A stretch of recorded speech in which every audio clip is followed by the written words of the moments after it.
बेटा देखो, मैंने आपको स्थिर क्वाथी मिश्रण की परिभाषा दी कि वह मिश्रण जिसमें उनके घटकों के रासायनिक संगठन में परिवर्तन हुए बगैर वे एक ही ताप पर आश्रित होते हैं, अर्थात एक ही ताप पर उबलते हैं, स्थिर क्वाथी मिश्रण कहलाते हैं।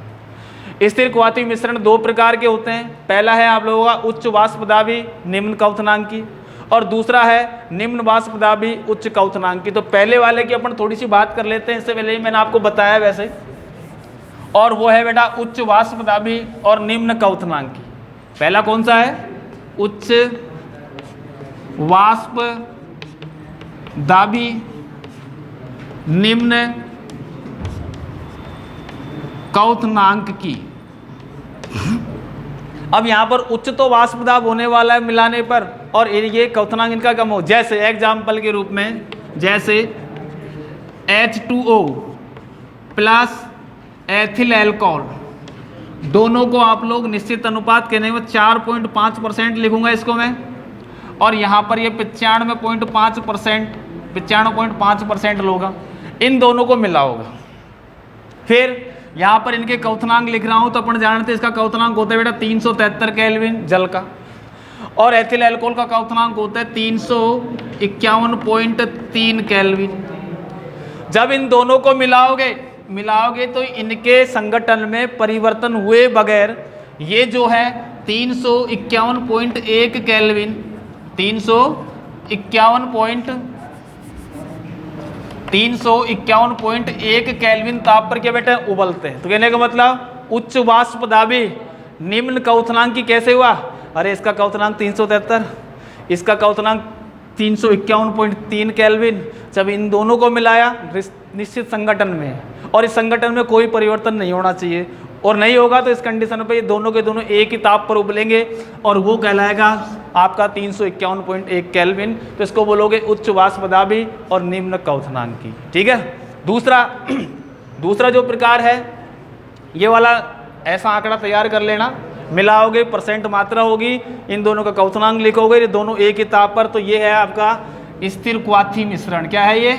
एक तरह से हम बोलोगे तो इस मिश्रण को बोलोगे स्थिर क्वाथी मिश्रण, अर्थात ये एक ही ताप पर उबला। दूसरा है आप लोगों का निम्न वाष्पदाबी। दूसरा प्रकार कौन सा है? निम्न वाष्पदाबी और उच्च क्वथनांकी। तो दूसरा है आप लोगों का निम्न वाष्पदाबी और उच्च क्वथनांकी। यहाँ पर एग्जाम्पल लोगे आप लोग HCl प्लस H2O। ठीक, HCl आप लोग लोगे 20.2%, ध्यान रख लेना, ये लेना है आपको। और H2 आप 100 में से घटाओगे तो 79.8% हो गया। अब ये तो आप लोगों को निश्चित आयतन लेना, कभी ये ज़्यादा मिला दो, या फिक्स वैल्यू है कि 20.2% लेना है, और वो ले लें 79.8। ठीक, इसका जो क्वथनांक है वो होता है 188 केल्विन। ठीक, इसका जो क्वथनांक है वो तुम जानते ही, वो 373 केल्विन। अब इन दोनों को मिलाओ, मिलाने के बाद जिस ताप पर ये उबलते हैं ना, वो टेम्परेचर होगा बेटा 383 केल्विन। अब 383 केल्विन है तो निम्न तो वाष्पदाब होगा, और इनका क्वथनांक उच्च हो गया, इसलिए को बोलोगे निम्न वाष्पदाबी उच्च क्वथनांकी। ठीक है। 188 कम है, 373 दोनों को मिला होगा तो 383 और अधिक है, अर्थात उच्च क्वथनांकी। समझ भाई? तो इंपॉर्टेंट है ये। स्थिर क्वाथी मिश्रण किसे कहते हैं? कि वह मिश्रण जिसमें पदार्थ जो भी मिले घटकों के रासायनिक संगठन में किए बगैर एक ही ताप पर उबलते हैं, स्थिर क्वाथी मिश्रण कहलाते हैं। दो प्रकार के होते हैं, उच्च वाष्पदाबी निम्न क्वथनांकी और निम्न वाष्पदाबी उच्च क्वथनांकी। ठीक, उसके बाद एग्जाम्पल मैंने पहले वाले का भी ले लिया, और दूसरे का। तो ये आंकड़े याद रखना तुम कि जब आप लोग 20.2% HCl व 79.8% जल को आपस में मिलाओगे तो HCl का क्वथनांक होता है 188, इसका होता है 373। जब दोनों को मिलाओगे तो ये 383 केल्विन पर आश्रित होते हैं, इसलिए हो गया इसको निम्न वाष्पदाबी और उच्च क्वथनांकी बोला जाएगा। ठीक है बेटा।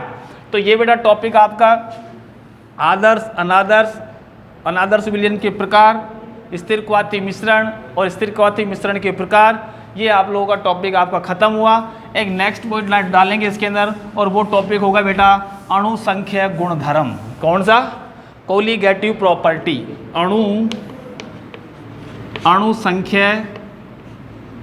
अणुसंख्य गुणधर्म।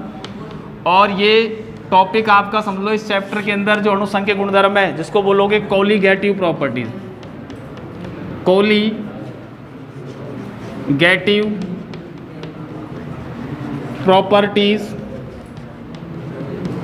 ठीक है बेटा। अब यहां पर सबसे पहले को का मतलब क्या होता है?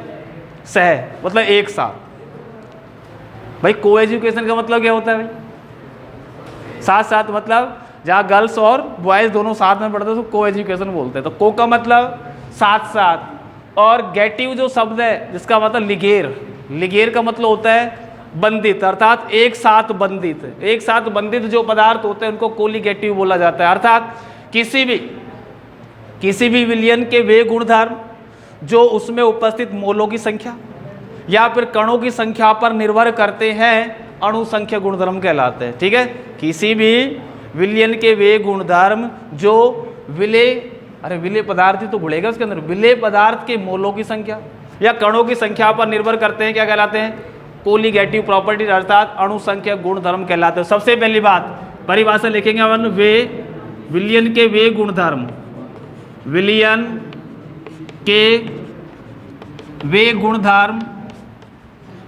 वे गुणधर्म जो विलेय के मोलों की संख्या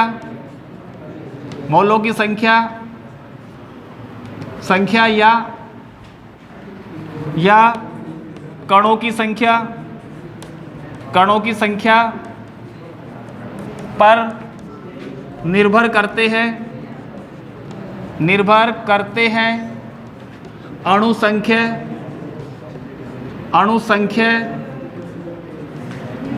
गुणधर्म कहलाते हैं। सुनो बेटा, सामान्य रूप से अपन जानते हैं विलयन के अंदर विलेय है, विलेय के मोलों की संख्या पर और उसके कणों की संख्या पर यदि निर्भर कर रहे हैं तो वे गुणधर्म कराएंगे आप लोगों को। कौन सा? अणुसंख्य गुणधर्म कहलाते। तो अब वे विलयन के वे गुणधर्म जो विलेय के मोलों की संख्या या कणों की संख्या या करके मोलों की संख्या या कणों की संख्या पर निर्भर करते हैं, अणुसंख्य गुणधर्म कहलाते हैं। अब पहली बात। दूसरी बात, इसके अंदर अणुसंख्य गुणधर्म की बात करें तो ये कौन कौन से हैं वो तो मैं बाद में बात करूंगा, लेकिन अणुसंख्य गुणधर्म देखो, जैसे आवाज नहीं रहे बेटा, कोई भी नंबर 1 पॉइंट डाले, कोई भी वैद्युतन अपघट्य, जैसे आप लोगों का NH2CO, NH2 क्या है? एक वैद्युत क्या?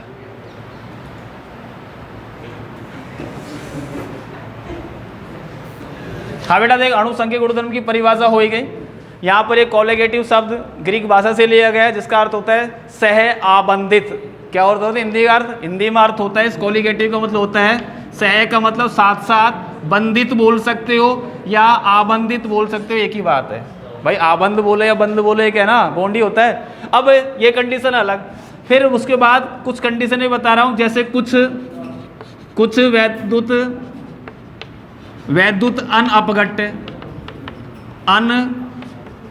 अपघट्य। वैद्युत अनपघट्य का मतलब क्या है? अरे जिनको जल के अंदर जब विलय करोगे तो वो अपने आयनों में जो विभक्त नहीं होंगे, वैद्युत अनपघट्य कहलाएंगे। जैसे 1 मोलर NH2CO NH2 मतलब 1 मोलर यूरिया का विलयन, समझ भाई, कॉमा 1m C6H12O6, ये भी 1m। अगला 1m C12H22O11, ये भी वैद्युत अनपघट्य। 1m C6H6। अब देखो, अब इनके जो कुछ अणुसंख्य गुणधर्म, वैसे मैं बताता हूं, अणुसंख्य गुणधर्म 4 हैं। पहला है वाष्प दाब में आपेक्षिक अवनमन, दूसरा है क्वथनांक में उन्नयन, तीसरा है हिमांक में अवनमन और चौथा है परासरण दाब। ठीक है, पहला वाष्प दाब में आपेक्षिक अवनमन, दूसरा क्वथनांक में उन्नयन, उन्नयन का मतलब क्वथनांक बढ़ जाना, तीसरा हिमांक में अवनमन, और चौथा होगा परासरण दाब। और परासरण दाब जब हमने पढ़ा तो हमारा पाठ भी खत्म हो जाएगा। लास्ट है, फिर उसके बाद लास्ट जो पढ़ोगे असामान्य मूलर द्रव्यमान पढ़ोगा, पाठ खत्म हो जाएगा। तो मतलब 4 चीज़ हमारी शेष है, लेकिन 4 में टाइम लगने वाला है, तो एक बात तो उससे खत्म नहीं होगा। तो पहली बात, कुछ वैद्युत अनअपघट्य 1M NH2 CONH2 जो भी दिखाई दे रहा है, इनका वाष्प दाब में आपेक्षिक अवनमन व क्वथनांक में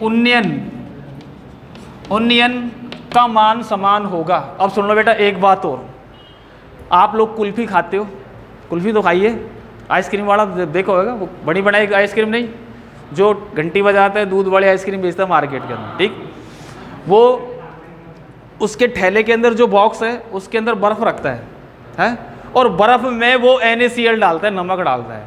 NaCl डालने से उसके हिमांक में अवनमन होता है, अर्थात हिमांक घटेगा।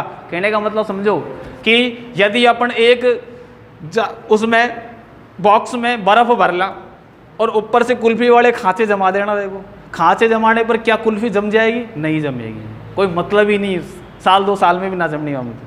फिर यदि वो क्या करता है, बारीक बारीक पीसता है उनको, एकदम छोटे छोटे टुकड़े कर लेता है बर्फ के, और उसके अंदर मोटा वाला नमक डालता है।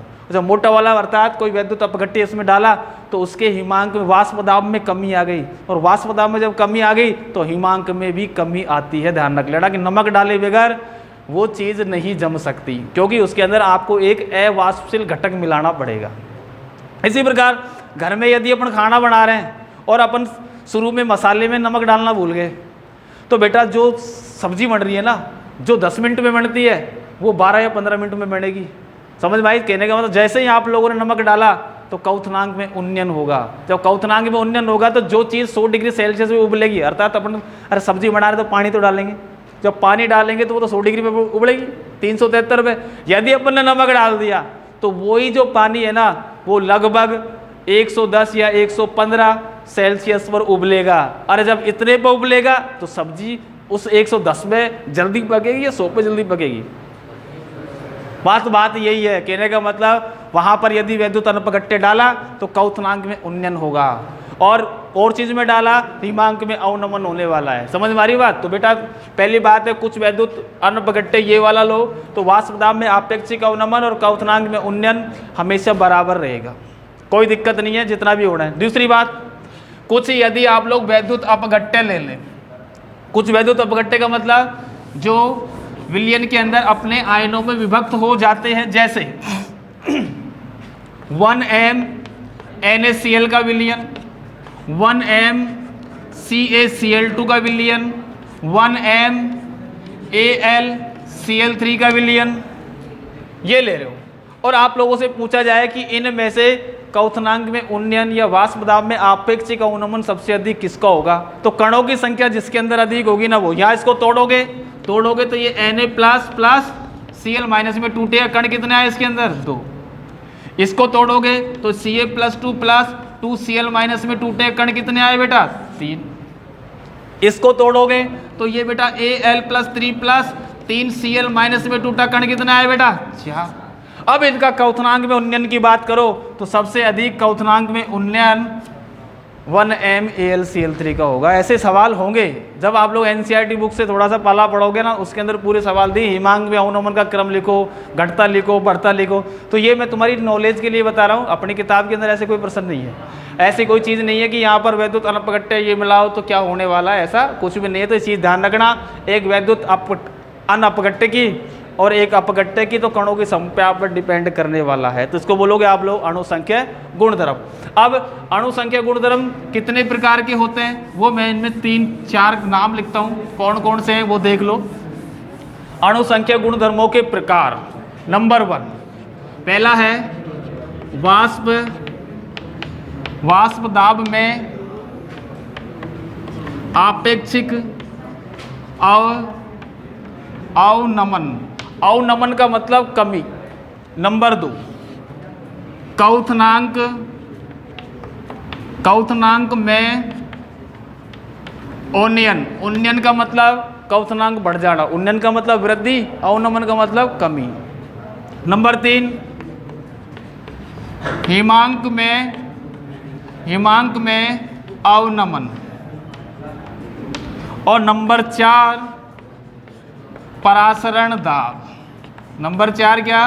परासरण दाब। और इसको डेल्टा पी बोला जाता है, इसको डेल्टा टी बी बोला जाता है, इसको डेल्टा टी एफ बोला जाता है और इसको पाई बोला जाता है। ये आप लोग एक एक पढ़ोगे, एक एक में सबसे पहला पॉइंट डालोगे आप लोग, वाष्प दाब में आपेक्षिक अवनमन डेल्टा पी, दूसरा होगा क्वथनांक में उन्नयन डेल्टा टी बी, तीसरा होगा हिमांक में अवनमन डेल्टा टी एफ, एफ का मतलब फ्रीजिंग पॉइंट और बी का मतलब बॉइलिंग पॉइंट, इसलिए यहाँ टी बी बोला, टी मतलब टेम्परेचर हो गया, टी मतलब टेम्परेचर, एफ का मतलब फ्रीजिंग और यहाँ मतलब बॉइलिंग हो गया, और पी का मतलब यहाँ पर है प्रेशर, जिसको बोलोगे वाष्प दाब में आपेक्षिक अवनमन। और यहाँ पर परासरण दाब होता है ऑस्मोटिक प्रेशर, जिसको पाई से इंडिकेट किया जाता है। ठीक है, इसके अंदर विसरण भी पढ़ोगे, बाह्य परासरण क्या होता है, अंतः परासरण क्या होता है, कोई हाइपरटोनिक सॉल्यूशन क्या होता है, समझ में आई? तो ये सब चीज़ें आप लोग पढ़ने वाले हो।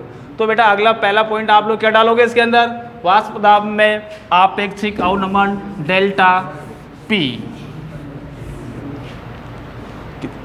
तो डेल्टा पी आप लोग इसके अंदर डालो।